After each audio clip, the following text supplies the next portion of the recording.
लोकसभा चुनाव से पहले ही क्यों आ रहा है सीएए? आखिर क्या है इसका चुनावी कनेक्शन? भाजपा को कैसे होगा फायदा? विपक्ष को किस तरह से होगा नुकसान? सियासी उठापटक है या चुनावी चाल? नेताओं के बोल और इरादों में क्या है अंतर? राजनीतिक दंगल में कौन किस पर है भारी? हर सियासी दांव की इनसाइड स्टोरी प्रजातंत्र। नमस्कार, प्रभा साक्षी के खास कार्यक्रम प्रजातंत्र में आप सभी का स्वागत है। मैं हूं आपके साथ अंकित सिंह।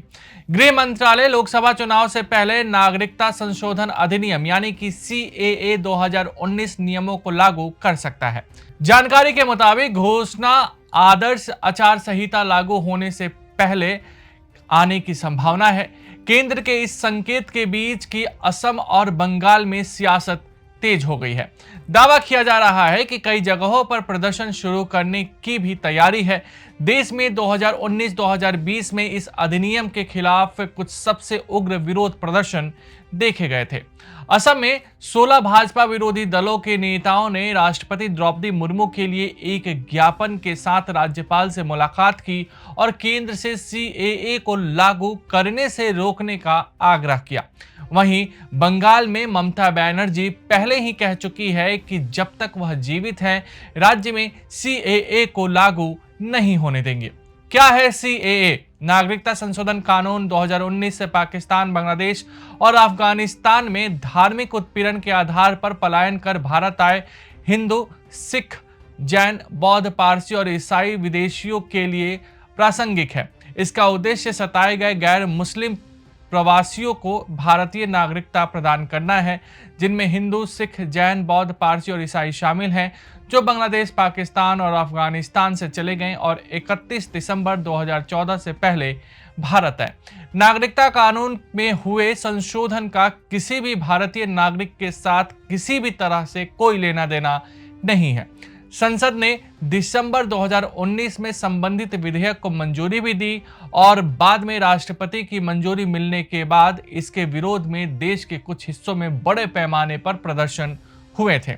सीएए के विरोध प्रदर्शन के दौरान या पुलिस कार्रवाई में 100 से अधिक लोगों की मौत भी हुई थी।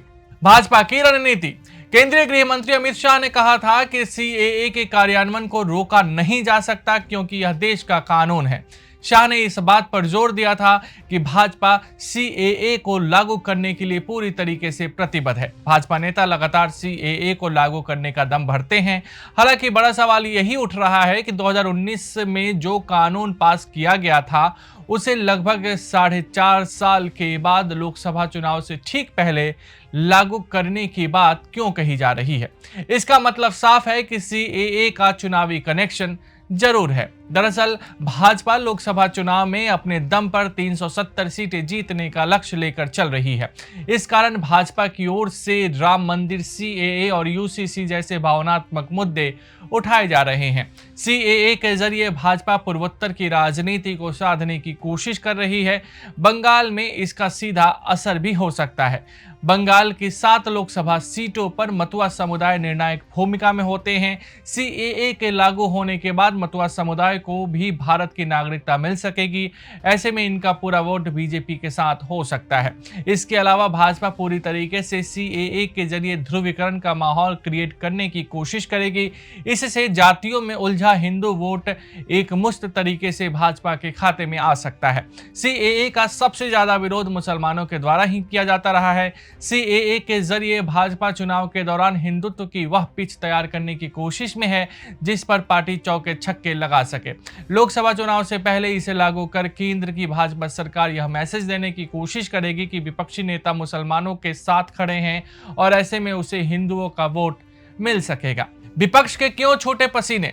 विपक्ष के लगभग सभी दल लगातार सीएए का विरोध कर रहे हैं। इसका बड़ा कारण मुस्लिम वोट बैंक है। विपक्ष के नेता आज भी सीएए के खिलाफ जबरदस्त तरीके से खड़े हैं। ममता बनर्जी तो बंगाल में साफ तौर पर कह रही हैं कि वह सीएए को यहां लागू होने नहीं देंगी। राहुल गांधी भी कई बार कह चुके हैं कि उनकी सरकार आने पर इसे लागू नहीं किया जा सकेगा। विपक्ष के जरिए भाजपा पर ध्रुवीकरण की राजनीति करने का आरोप लगाता रहा है। विपक्ष के नेता सीएए का विरोध मुसलमानों का हमदर्द बनने की कोशिश में करते हैं।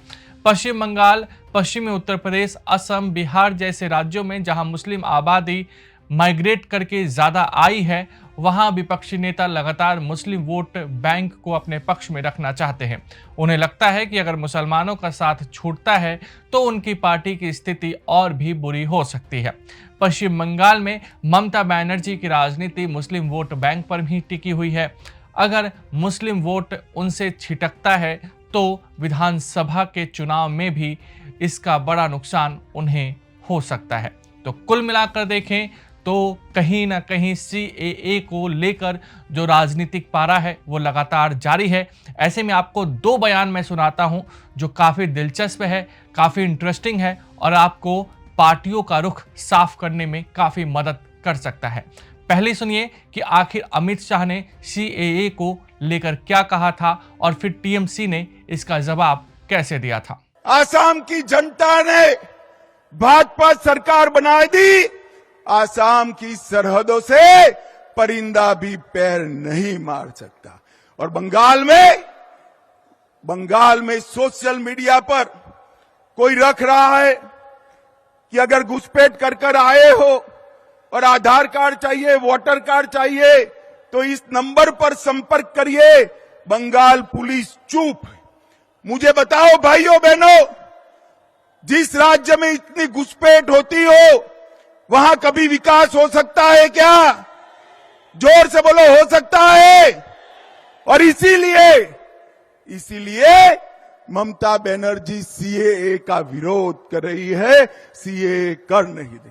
मगर मैं आज इस सभा में कहकर जाता हूं, ममता दीदी, सीएए देश का कानून है, इसको कोई रोक नहीं सकता और हम सीएए को लागू कर रहेंगे। जब ये कानून भी बन रहा था तब भी ममता बनर्जी ने कहा कि सीएए को लेके सब पार्टियों को लेके आलोचना होना चाहिए, हड़बड़ी नहीं होना चाहिए और ये एक तरफा जो है, जो उनके संख्या है, एमपी की संख्या है करके वो उसको कानून बना दिए। तो जो 4 साल पहले कानून बना था, अगर आपके में इतनी हिम्मत थी तो इस कानून के तहत जो रूल्स बनते हैं, इसके प्रक्रिया जो तैयार होती है, वो क्यों नहीं बना पाए? अब तक जो है उसका डेट पीछे जाता ही रहता है, रूल्स फ्रेम नहीं हुए हैं। अभी 9 बार कोशिश हो चुका है, अब वो कह रहे 2024 में होगा।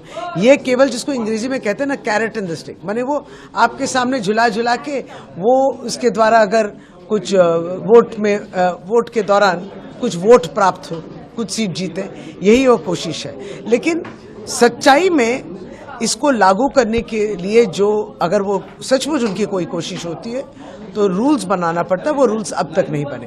राजनीतिक दंगल में लगातार दांव पेच होते रहते हैं। हर कदम का कहीं ना कहीं सियासी कनेक्शन जरूर होता है और उसी सियासी कनेक्शन को बताने के लिए हम लगातार आपके समक्ष हाजिर भी होते हैं। तो देखते रहिए प्रजातंत्र। अगर आप भी लेना चाहते हैं देश दुनिया की तमाम जानकारी तो आज ही सब्सक्राइब करें हमारे चैनल को। साथ ही नीचे दिए बेल आइकन को जरूर दबाएं ताकि हर अपडेट आप तक पहुंच सके।